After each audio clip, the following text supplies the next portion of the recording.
Lobster with Mikey and Myra on the social distancing. This is going to be fun. So you guys get 10 traps out there. We're going to go check them today. Only 7? Okay. Yeah, all right. 7. We have a license for 10. All right. We own 9. We lost 1 that got cut. The buoy got cut. Right. And then there's another one in my truck that's been ripped apart by somebody's anchor or... Well, actually, we baited, how many did we bait last night?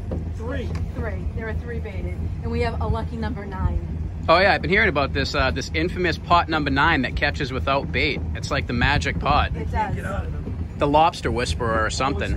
Always has something in it. Okay. So you were saying, so you don't ban the first one. And you don't Mike feel... Mike doesn't ban the first one because you don't have to ban the first one if there aren't any others coming to the party. Okay. So that's a superstition. All right. So and it works. And it works because there are always others that end up climbing in. And you were just cleaning the tank out a second ago, but you don't fill it. We're not filling it just yet. So any other superstitions like you don't leave port on Friday, you don't take bananas on the boat? No, not yet. Okay, you don't let Quigley near the boat? That's always a good superstition. Yeah, yeah, you don't tell people where you hide your mackerel. Right, gotcha. All right, cool. So we're going to go out today. We'll check the traps. We'll have a little fun. And we'll see how this works here in another second. So this is the lobster bait right here. We got some mackerel, we got some pogies.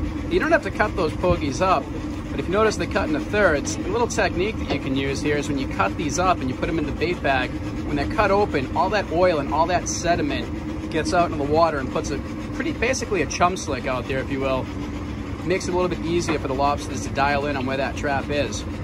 It's not really, look at this. Look at that. A true lobster lady right there. That's a nice bag. So we got Myra baiting the bait bags up so we can go out and bait the traps.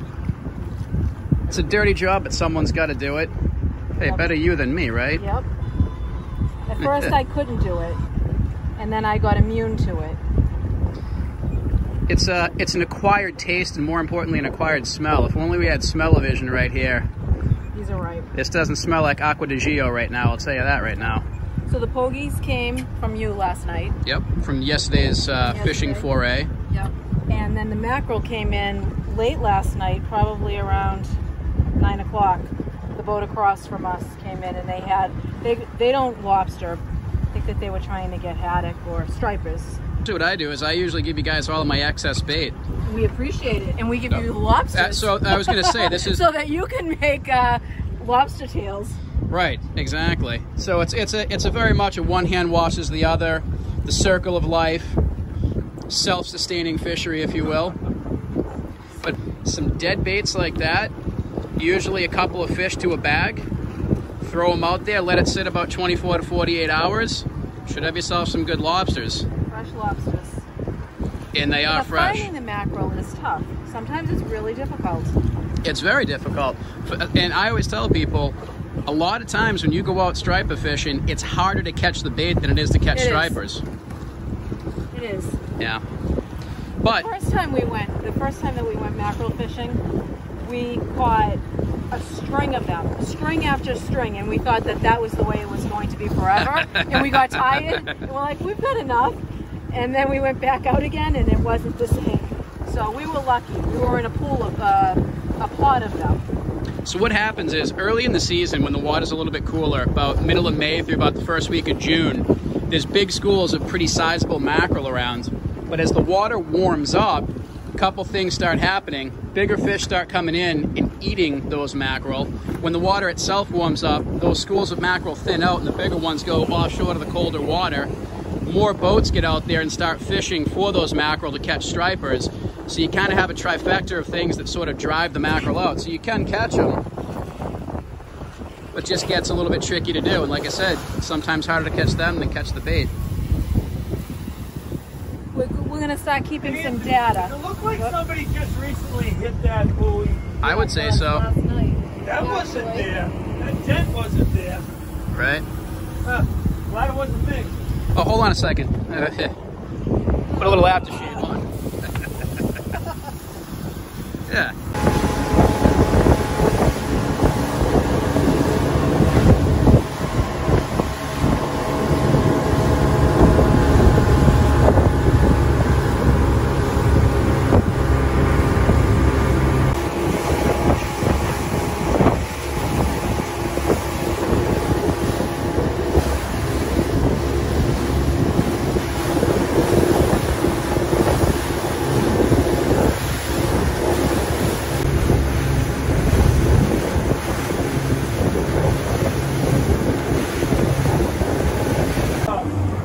So there's the first pot right there we're coming up on. So basically the way that it works... That's pot number 2. So basically the way that it works, if you don't really know the intricacies and nuance of lobstering, right there, that buoy's attached to a rope. That rope goes down to the bottom where there's a pot stuffed with bait that the lobsters swim into. And then basically, you just come out here, pull the trap, check them, rebait them, and keep repeating. So everyone out here has their own gear, which is identified by their own specific color scheme. So you can see that that's Mikey's gear right there, which corresponds to that same pot right there. So Mikey's going to position us right up alongside, and then Myra has got the boat hook out. He's going to go ahead and snag that buoy, and we're going to pull this first pot. It's not easy to get these things on the boat either. Number 2. Is this one of the ones we baited? No. 8, 9. Now that's a good technique right there. Notice that Mike's not pulling directly on the rope. He's using the side of the boat as leverage. The pots themselves are heavy, and then that rope starts to soak up water and get waterlogged, making it even heavier. So there comes the pot right up over the side. Nothing inside. We're not expecting anything in these. So this one was one of the ones that wasn't baited. But that happens. Now you saw Mike cut the zip tie off right there. Basically what that is kind of a little alert to whether or not your traps have been poached. If somebody comes out here and picks your traps, if they put the effort into pulling them, they're going to put the effort into cutting that zip tie. If that zip tie isn't there, you know that you got poached by someone. If it is, you know you just didn't catch lobsters. We had a good story. Some guys at the club were telling us that when they were younger, some of the older guys, when they were younger, they would go out and they would prank their friend, Joe. Was it Joe that had the lobster spots? And they would swim out, they would dive down, they would take the lobsters out, and they would leave beer cans in there, and then they would put the bungee back on. That's a good prank. I like that. All right, so you guys saw basically what happens there. Pull the trap up. In that case, there was nothing to take out of it because it wasn't baited. But anyway, throw a fresh bait bag in there, close the door, and get ready to set it back. And Mikey's setting it back. When you wrap the rope up nice and neat and set it on top of the trap, you can just drop it right over the side, drive away from it just like that. It's an easy way of setting your gear back. All right, so we're on to the next pot. We never come home empty-handed. I hope this isn't the first day that happens. It probably is, because you know who's going to get blamed? You're hexing us. It's going to be this guy if that happens. Because I'm superstitious, so. Then I'll never be back allowed aboard the social distancing ever again.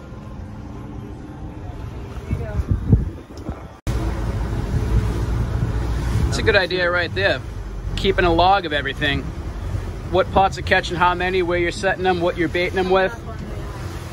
It's always a good idea. Pay attention to the details.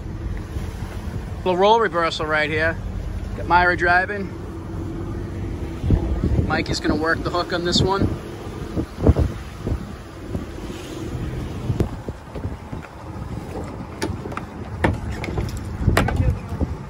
I don't know, Myra got that boat right up on it with no struggle. I don't know.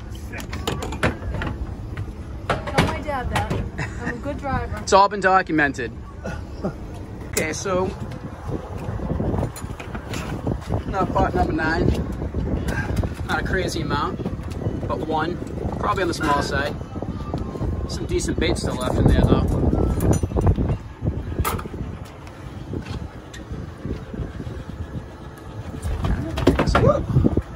Hey, he's under, just barely. Wax. Yeah, there's good bait in there. Yeah, keep it. Yep. Yeah. Sorry. Double down for the next time. Yep. You guys come out and check these tomorrow. If everything baited up, you get pretty good bait on them. I bet you your haul back tomorrow is going to be a lot more productive than what it is today. So Oh, you'll be making lobster biscuits. way more than today. I can actually. I've made lobster bisque before. I'll tell you what. You get me a few lobsters, I'll make you guys some lobster bisque. Sounds like a plan. Deal. Stay tuned for the sequel. Lobster bisque. 6. 6, no. We pulled this, and that guy just one might have. We got color. I think we baited this one, so there's a chance. So you're saying there's a Yeah. chance? This one. That's a decent one too. That's a Yeah. big one. All right, I'm pulling out. All right, go somewhere. Oh yeah. Oh, that's a big one. See, this female. It's about a good pound and a half, 2 pounder. Perfect size for a big stuffed lobster. Not that I know anything about that. Woo. Oh, it's a And V-notch. that's what happens, folks. As nice as it'll be, it's even better to catch more of them in the future. Look at that. Where is it? Right there. Yep. Want to see it, honey? Pretty clear. Oh, yeah. That's a fresh one too. Oh, that's a fucking awesome one. Look at I that. might have done that. Do you remember? Oh, I V-notch all of them. I can.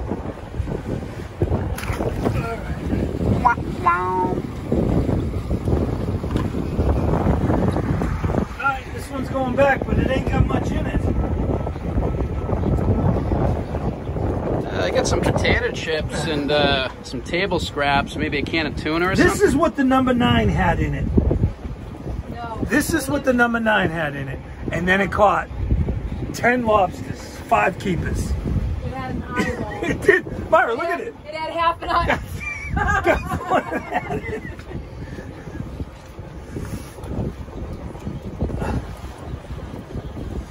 Alright. This one's rusted up.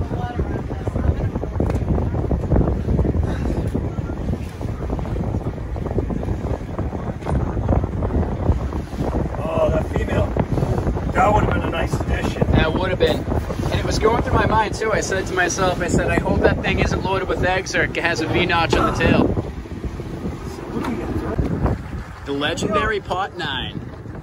All right, I've been hearing all about this thing. I'm holding you to it this time.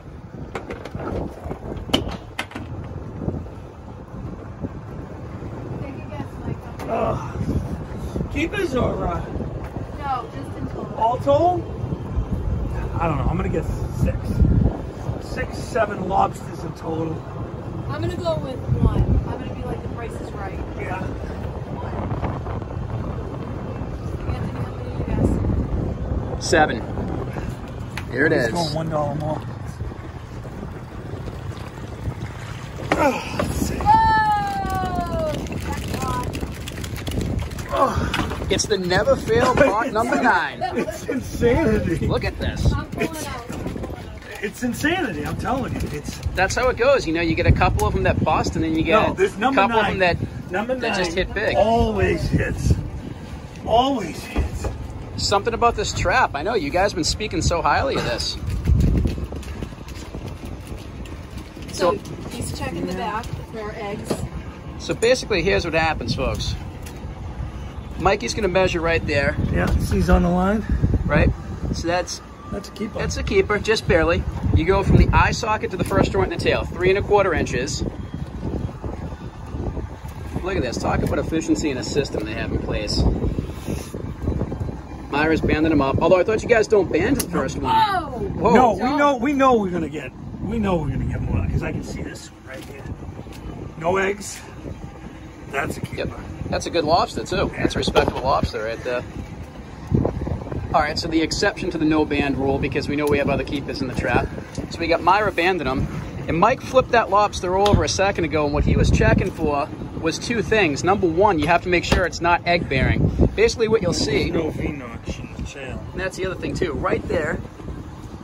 Can I see that for a second?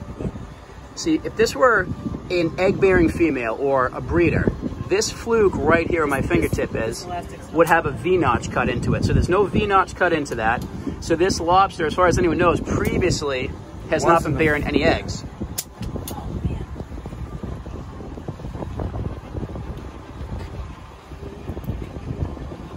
What's the other one? It's not as easy as it looks, is it? This band Well, that's a good sized claw too.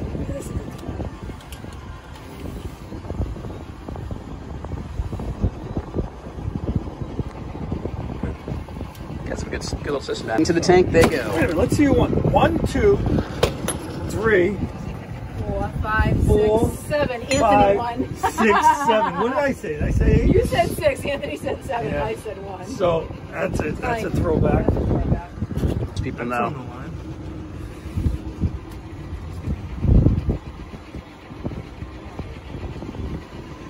You know how I knew there was 7? I came out here. I came out here and checked Yeah, them. whoever's viewing this is going to think it's a setup. They're not going to think we actually have a magic trap. You know what? I just went with the number in my head, and it. 7 is my favorite lucky number. 7's the lucky number. If only I could do that with, you know, blackjack, craps, roulette. Oh, there you go. And here we go, folks. See that? That. And it's not notched. So that's the thing. Yeah, well. So Mike's going to do right here, since this is an egg-bearing female, he's going to go ahead and cut the V-notch into the fluke right there.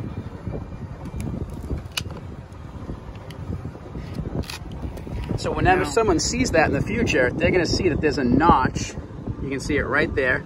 And that's going to say that this, at one point or another, because those eggs are going to come off eventually, they'll know that this is a breeding female, and that will throw it back to sustainability of the species. And there she goes, distancing.